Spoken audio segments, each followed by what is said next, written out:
In the studio, we're delighted to have with us Pauline Hadaway, Director of Belfast Exposed, Northern Ireland's only gallery of contemporary photography, archive and community photography.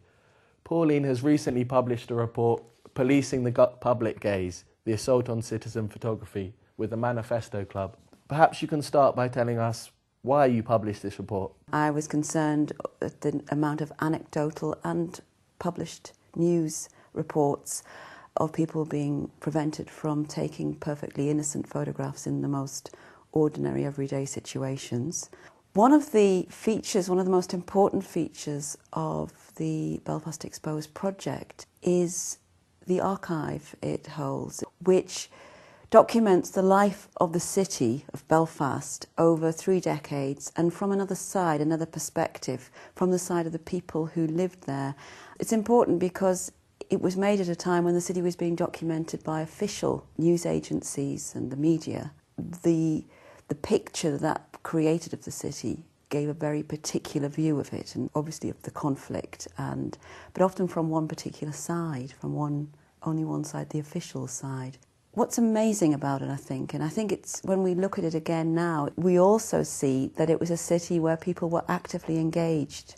We've got a wonderful selection of crowd scenes, and these are photographs of crowds and crowds of people on demonstrations in the city centre. These are people who are demonstrating from a whole range of perspectives. Some of them are demonstrating on behalf of the Republican people. They're saying we want to be part of the political process and we want equality. There's other crowds who are saying no to that, and these are people from the Loyalist and Unionist community who are defending their position, their political position. There's another series that show people demonstrating against sectarian murders in the city. The wonderful thing about them is the detail of their faces. These are crowds of people who are very clearly identifiable. They are not some sort of amorphous mass of people. This is a public. It's a political public. And it's very clear that these people are engaged, they're listening to speeches, they are taking part, they want to be seen. And I think these pictures are wonderful. I think they tell us something about what's different between now and then. So, yes, I want to defend the right for people to take photographs, to record the times they live in, whether it's just in a very everyday sense or whether it has a kind of political significance as these do. When I started writing the report, I had a very straightforward view. I thought, well, people are being stopped from taking photographs because the law is preventing them. The more I looked into it, the less this seemed to be the case. For instance, there was a petition about 2 years ago, and it called upon people to support a protest against government restrictions on photography. It suggested that the government was going to introduce legislation through Parliament that would restrict people's right to take photographs in the public domain. And interestingly enough, the government actually responded directly to this petition, which is quite unusual, saying there is no legislation either in development or going through Parliament or planned that would restrict freedom of people to take photographs in the street. The Metropolitan Police, the PSNI in Northern Ireland, issue very clear guidelines that say there is no intention to prevent people taking photographs in the street. However, at the same time, there are massive amount of restrictions taking place. When they're challenged, the authorities will often back down and say, well, sorry, we shouldn't have imposed a ban there. This muddled authoritarianism actually is, I think, more dangerous and more insidious because what it doesn't allow people to clearly confront it. It is arbitrary. You may or may not be stopped, you just don't know. And it encourages people just to stop themselves from doing things. In your report, you mentioned that Jobsworths carrying out lots of these restrictions arbitrarily. What is a Jobsworth for those of us that don't know? Well, a Jobsworth is a useful term to describe people who are kind of acting outside or above their authority. So, you know, someone who is just actually just an ordinary person like yourself, either dons a sort of uniform, maybe it's a sort of safety warden or community warden. Often it will be someone who's possibly been designated by maybe a voluntary sector group as a protection officer, a safety officer or something. And they are often the worst. And I think in a way this reflects what I mean by muddled authoritarianism. They have a very overblown sense of their own authority. They have no knowledge whatsoever of the law often, but they do have an extensive knowledge of their own very narrow area of policy. And so they tend to exert pressure on people who they see as threatening their narrow area of interest, and yet they have absolutely no authority to do so. So could you give us an example of some of the reasons these Jobsworths use to prevent us from taking photographs or filming? Yeah, the number of occasions when people are prevented from taking a photograph and the range of situations is astonishing.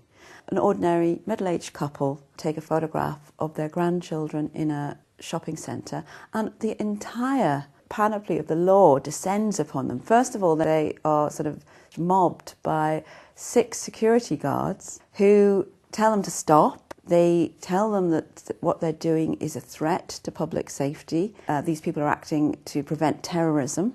This couple who are shaken by this experience, they're told to get out the shopping centre. When they sort of recover themselves, they complain. They phone up the shopping centre manager, who then attempts to justify what's happened by saying, well, actually it wasn't terrorism, but we are protecting the interests of the shops. They then back down again and say, actually it wasn't that, it's because children were involved and people are unhappy because you were taking photographs of children. So there's a whole range. They just sort of literally throw the book at them. You know, as soon as one area, they back down on one, they just introduce another one. They move the goalposts around, in other words. I mean, there's lots of incidents of people at schools. And what was incredible, I think, in the report was this summer, Bedfordshire Education Partnership introduced a ban on people spectating. They would not allow parents or any adult outside of the school who hadn't been vetted to come in and look at the sports day. So they didn't just prevent photography, they prevented people actually looking. And they said it was to protect the safety of children, that they couldn't police all these unsupervised, unvetted adults roaming around, possibly taking photographs. Therefore, the safest thing to do was simply to prevent anyone from coming in, so that the sports day could be held almost in camera, out of sight. Interesting enough, the head of the data protection agency intervened on this one and issued a statement, because the school had actually quoted the data protection law. And he talked about data protection myths. He talked about this, that people use these myths around data protection to try and prevent other people from doing perfectly ordinary things. Speaking to kind of people of an older generation, my parents maybe, who would say that in those days it wasn't an issue at all. What do you think has caused this kind of paranoia? I think that the anxieties around photography, you always have to try and understand them in the context of the times. And so that historically there have often been all sorts of anxieties around the business of filming and making photographs. In the early days, interesting enough, a lot of it was around women having access to photography, to cameras. So as cameras became more portable and cheaper, they sort of fell into the hands of the lower classes and women. Previously, they'd been the preserve of the wealthy and maybe the academic or the professional. And so all sorts of anxieties arose, which I think you could pretty clearly see were anti-democratic, which actually just mistrusted. It did not like the idea of ordinary people having access to this technology that allowed them not only just to look at the world, but to record it and to share what they saw with other people. The current context, which is we don't want to be looked at, we don't want to be photographed because we mistrust the motivation of the person behind the camera or behind the gaze. I think this is it's very different from previous camera panics. I don't think that we live in any more dangerous times than we ever did, but I think the sense that people are maybe looking out for each other, that we're all together, that we all share social space together, I think that's gone. I think people tend to experience society in a kind of very individual way now, and they bring their own individual anxieties into the public arena. The restrictions on photography actually do exacerbate the sense of dislocation that we have from one another. When you see someone being stopped from taking a photograph in the street, it makes you fearful. What's going on here? What's happening? You automatically look suspiciously at that person, and then you look suspiciously at the person who's stopping them from doing it. Either way, it adds to the sense of anxiety. It makes matters worse. One way to kind of pull this back is to take the photograph and, nothing happens. We're all safe. So actually establishing the right to take a photograph, it's a very small thing, it seems, but it's a very important thing to do. Do you think kind of combating this distrust is the solution, or does it involve clarifying the law and making it clear to everyone what exactly is going to be acceptable and what's not? We can't do this through a legal framework. Otherwise, we will simply be, we'd have to take our own personal lawyer everywhere we went. I think it's probably more helpful to challenge this in a democratic way, instead of sort of shying away from it or getting into some sort of litigious dialogue with the Jobsworths. Actually is to appeal to everyone else around and say, well, what do you think? In other words, that is really about asking other people to make a stand. Yeah. Do you think there's any justification in that? Do you think there needs to be a point where we say, no, that photograph's not acceptable? The children and the young people who are, we're told, there to be protected, and that's why these policies exist, it doesn't, I think, help them in any way. Our ability to negotiate with one another is actually lessened. So we no longer act as responsible citizens towards one another because we step away from our responsibility. We just refer to the guidelines, so we don't have to exercise our own responsibility or judgment or care.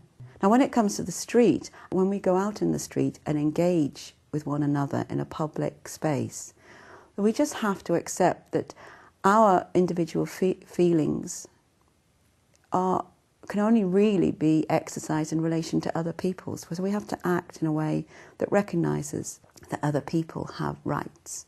We teach photography in Belfast, at Belfast Exposed, and we teach it in the street, not in the studio. People always begin in the street because the first thing they need to learn is how to negotiate with a look or a smile or a word to the other people around them, the strangers around them, to get the consent of the other person.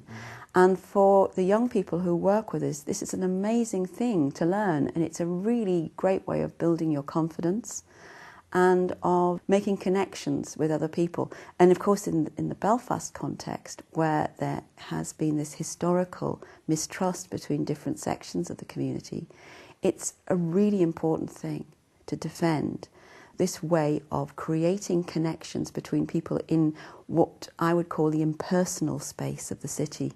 It doesn't belong to anyone, it belongs to everybody, and I would hate that to be lost. Can you say for you personally why you feel being able to film or photograph freely is important? The right to film and photograph freely is a democratic right. There's no doubt about it in my mind. It is the freedom to look. That's all it is. And taking a photograph or making a film is a concentrated way of looking. It also is a way of reporting and communicating to other people. It used to be the case, I think, in pre-democratic times, in feudal societies, that you weren't allowed to look at certain people. That the king, for instance, was protected from the gaze of his subjects. So looking is, the right to look is the right of the citizen to be an active member of society.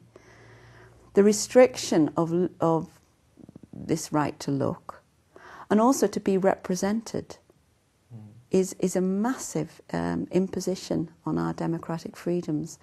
I think I don't want to be protected in that way, and certainly as a woman I realised that in the past that excuse was made that women had to be protected. They were so fragile, they couldn't take part in society in an engaged and adult way.